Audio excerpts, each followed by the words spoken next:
सारा चीज हम लोग पढ़ लेंगे जो एग्जाम में पूछा गया है। इस बात की फुल गारंटी है, प्रीवियस ईयर डिस्कशन हो ही रहा है कि नहीं। और जब याद हो जाएगा, जब पेपर बढ़िया जाएगा तब रिजल्ट बढ़िया आएगा। बाकी लोग कहाँ हैं?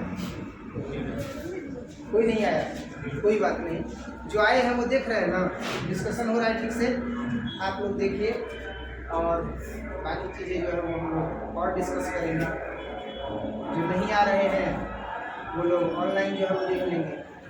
धीरे धीरे आप लोग भी नहीं आइएगा तो फिर बंद हो जाएगा, है ना। क्लास में मान लो कि कम से कम 10 लोग होने चाहिए। मुख्य रूप से बस एक ही चीज़ ध्यान देना है, पढ़ना है। और तब तक पढ़ना है जब तक कि टॉपिक कंप्लीट ना हो जाए। घड़ी देख करके पढ़ने से कुछ होगा नहीं।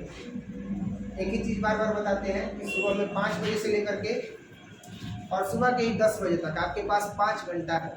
1 घंटा निकाल भी दिया जाए थोड़ा सा मूड फ्रेश करने के लिए, टहलने के लिए, नाश्ता के लिए, फ्रेश होने के लिए, तो भी आपके पास कितना घंटा बचा है? 4 घंटा। 2 और 2 4 घंटा बहुत होता है। अगर एक सब्जेक्ट भी आप 2 घंटा देखते हो तो 2 सब्जेक्ट तो सुबह में क्लियर हो गया। और शाम को 6 बजे से 10 बजे ये जो समय होता है वो तुरंत निकल जाता है। तो अक्सर विद्यार्थी 8:30 बजे बैठते हैं पढ़ने के लिए। कितने बजे?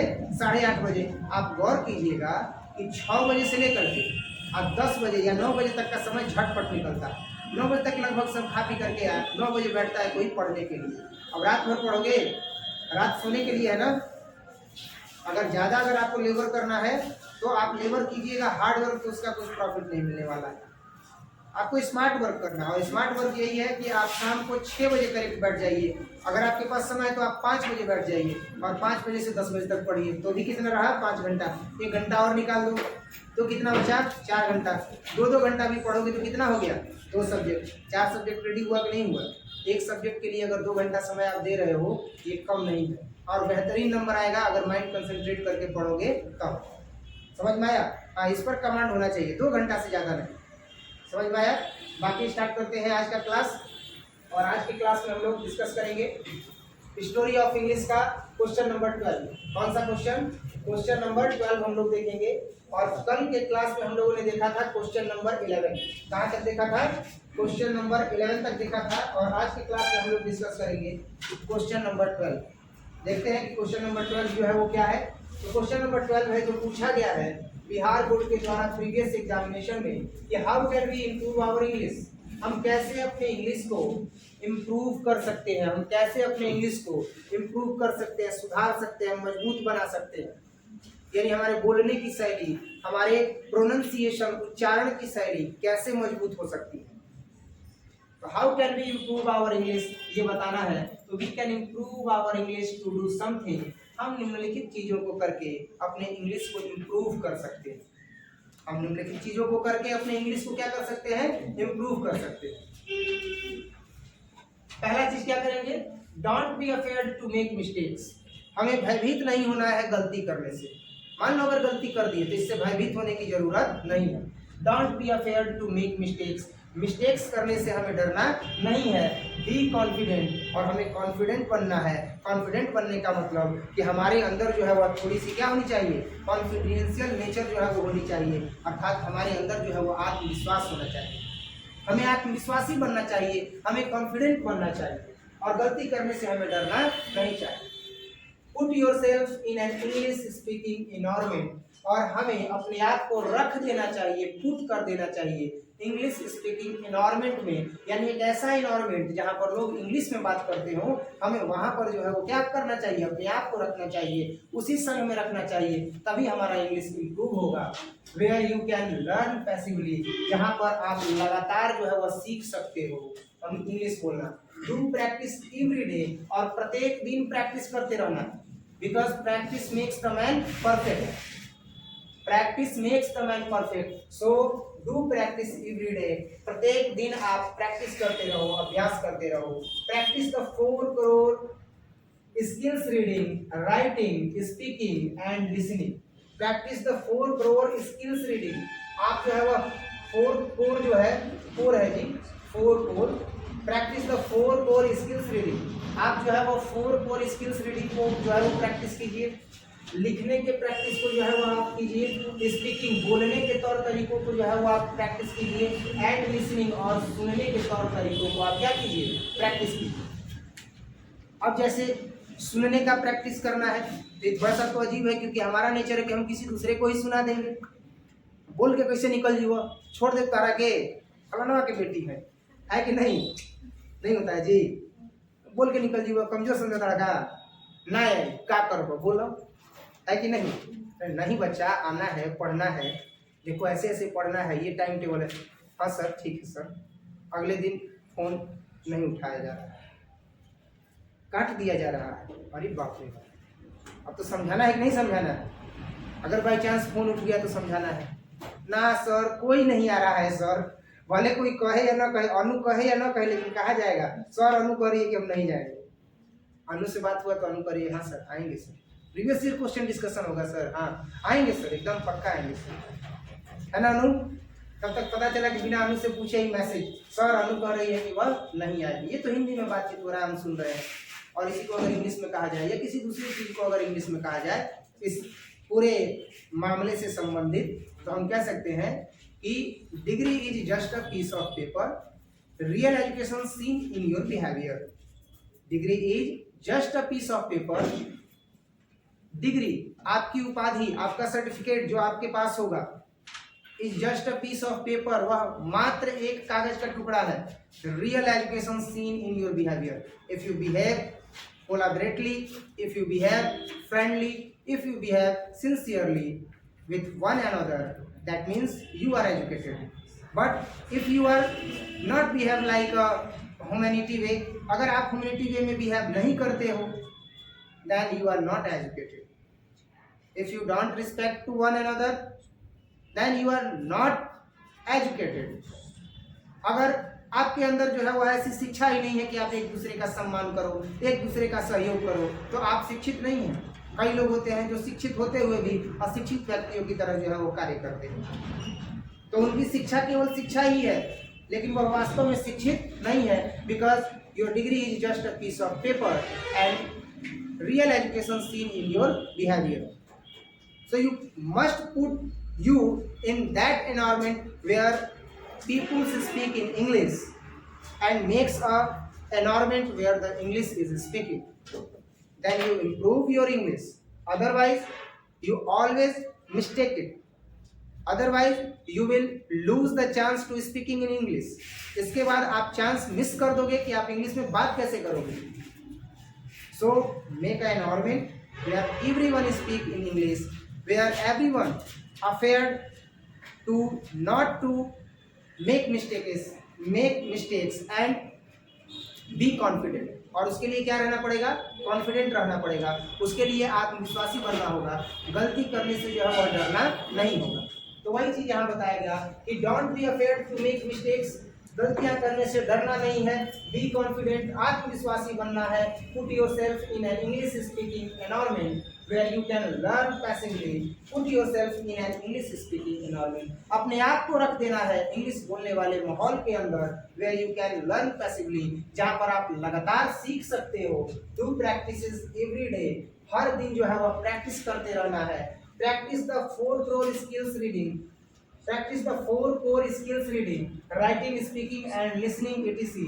आपको जो है वह बार बार 4 core मतलब 4 बार, 4 core मतलब 4 बार जो है वह स्किल रीडिंग जो है वो अपनाना पड़ेगा, यानी एक ही चीज को बार बार कितनी बार पढ़ना है, 4 बार पढ़ना है। राइटिंग, एक ही चीज को कितनी बार लिखना है, 4 बार लिखना है, और साथ ही साथ एक ही चीज को कितनी बार बोलना है, 4 बार बोलना है। और सुनना भी है, तो अगर कोई बात कही जा रही है तो उसको कितनी बार सुनना है, 4 बार। रिकॉर्डिंग कर लिए 4 बार सुनना है, या उसके बारे में सोच रहे हैं, तो इस तरीके से हम इंग्लिश को क्या कर सकते हैं, इंप्रूव कर सकते हैं।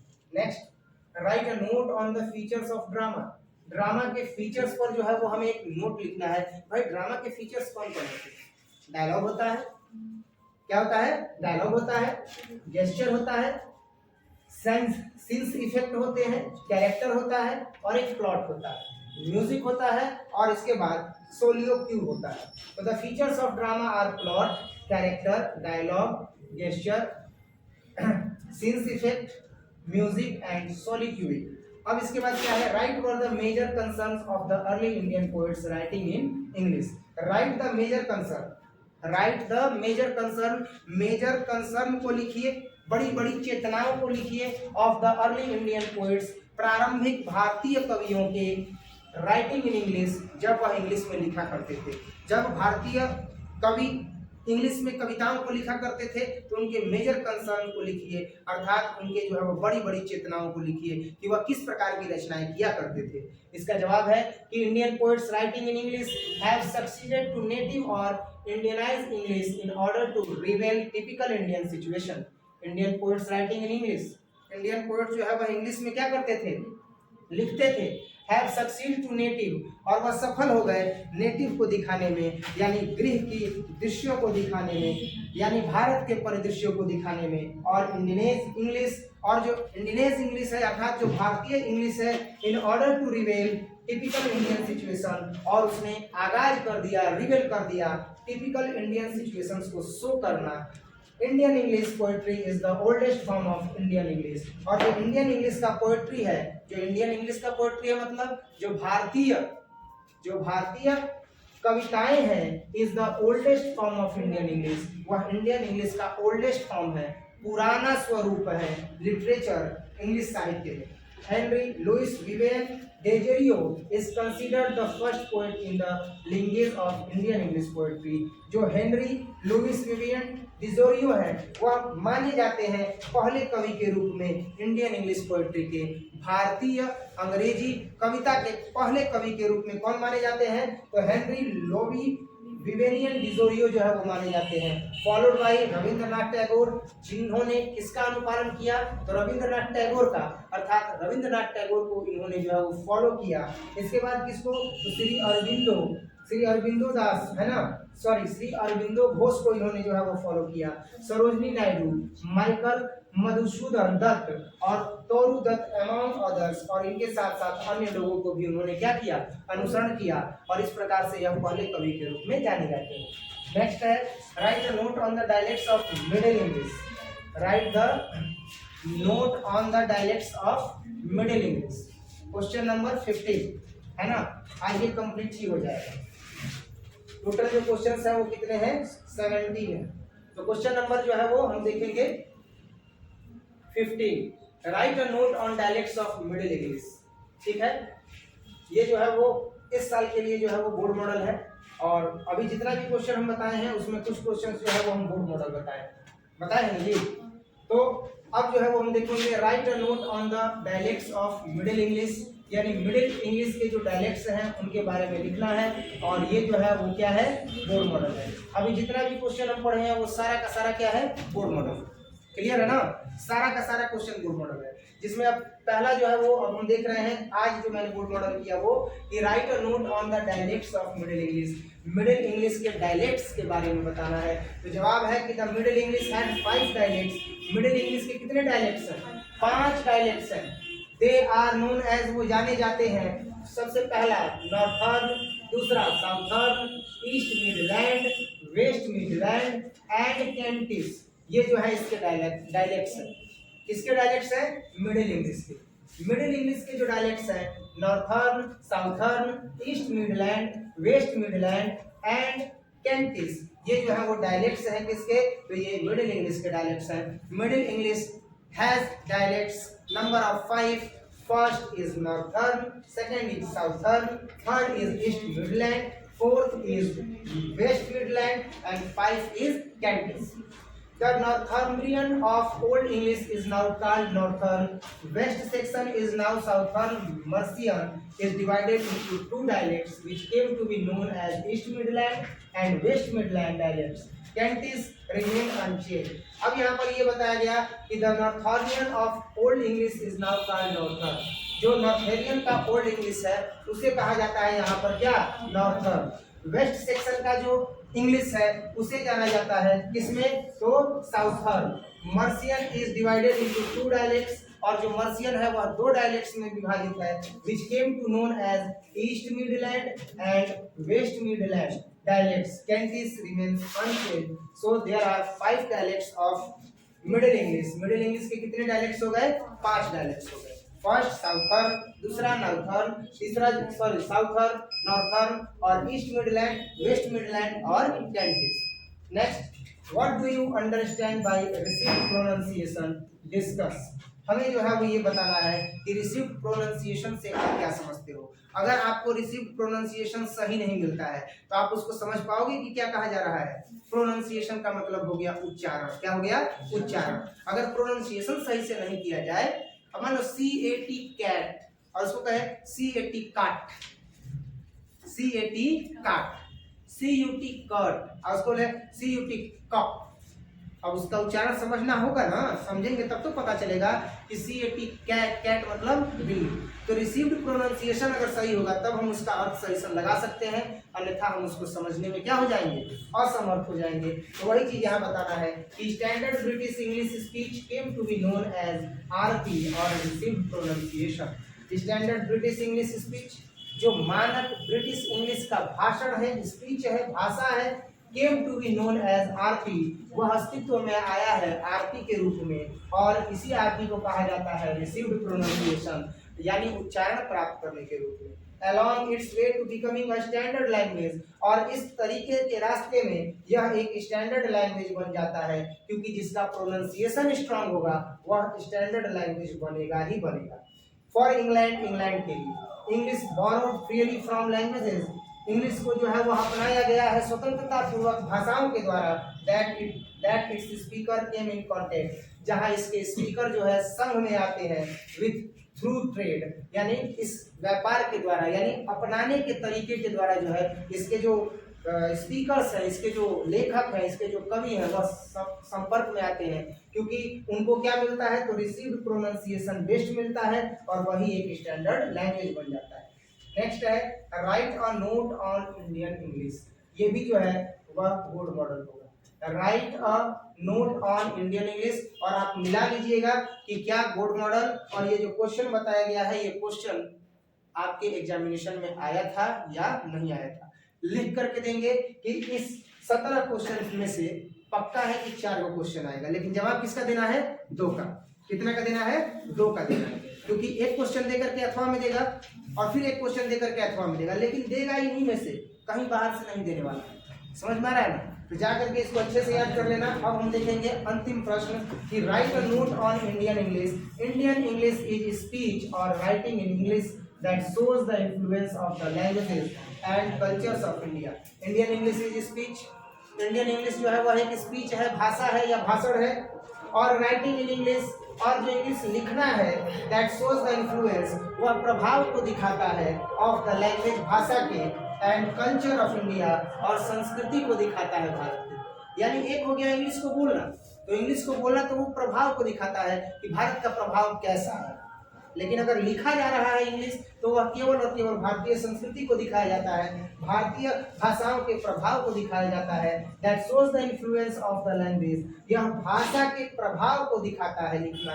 एंड कल्चर्स ऑफ इंडिया, और इंडिया के कल्चर को दिखाता है, भारत के संस्कृति को दिखाता है। Indian English is one of the oldest regional varieties of the English languages. Indian English, भारतीय अंग्रेजी, is one of the oldest regional varieties, वह सबसे रिसेंट, तत्कालिक और ओल्डेस्ट रीजनल है, अर्थात सबसे पुराना जो है वह तरीका है, वैरायटी है, प्रकार है ऑफ इंग्लिश लैंग्वेजेस, इंग्लिश के भाषा का।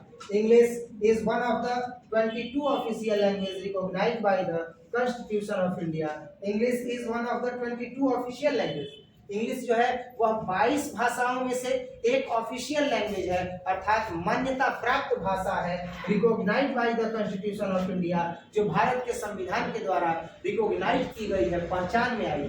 क्या भोजपुरी को भी मान्यता मिल पाया है? नहीं, भाषाई अनुसूची में अभी तक भोजपुरी को स्थान नहीं दिया गया है, लेकिन इंग्लिश को स्थान दिया गया है। यानी 22 भाषाओं में से 22 ऑफिशियल लैंग्वेजेज में से, अर्थात 22 ऑफिशियल लैंग्वेजेस में से जो है वह इंग्लिश को स्थान दिया गया है। किसके द्वारा? तो recognised by the constitution of India, India के संविधान के द्वारा, भारत के संविधान के द्वारा। Indian English is a class of varieties, Indian English जो है वह अलग अलग प्रकार का वर्ग है ऑफ द इंग्लिश लैंग्वेजेस, अलग अलग प्रकार के अंग्रेजी भाषाओं का which is spoken in India, जो इंडिया में बोली जाती है। और इस तरीके से हम लोगों ने स्टोरी ऑफ इंग्लिश जो है वो कंप्लीट कर लिया। और ये क्लास करने के लिए आप लोगों का बहुत बहुत धन्यवाद। आप जो भी ऑनलाइन विद्यार्थी पढ़ रहे हैं वो ये नोट्स प्राप्त करने के लिए आप टेलीग्राम ग्रुप जो है वो ज्वाइन कर सकते हो। और आप जो ये क्लास कर रहे हो वो कर रहे हो मां सरस्वती कोचिंग सेंटर के माध्यम से, भले ही चैनल का नाम साइंस जंक्शन धीरज सर है। तो अगर आपको न्यू सेशन में 10+2 का बेहतरीन ढंग से तैयारी करना हो, स्मार्ट क्लासेस अटेंड करना हो और एक नए तौर तरीकों के साथ पढ़ना हो, जहां पर लिखने की प्रक्रिया जो है वो नहीं है, केवल और केवल समझने की प्रक्रिया है, कैलकुलेटिव मोड जो है वो सारा का सारा स्मार्ट बोर्ड पर जो है वो क्लास चलता है, कैलकुलेशन का हो, लेक्चर का हो या नोट्स का हो, तो आप मां सरस्वती कोचिंग सेंटर जो है वो ज्वाइन कर सकते हो। और ये अखौरीपुर गोलापुर संस्थान है। साथ ही साथ आप यहाँ पर आने के बाद किसी के लफड़े में ना पड़े, आप सीधे जो है वो कांटेक्ट करें 7667067371 पर, नंबर मेरा है, मैं तुरंत रिसीव करूंगा। और आप डेमो क्लास जरूर करें और नए सत्र में जरूर जो है वो डेमो क्लास करके ही कहीं पर एडमिशन लें। मिलते हैं अगले वीडियो में, तब तक के लिए जय हिंद।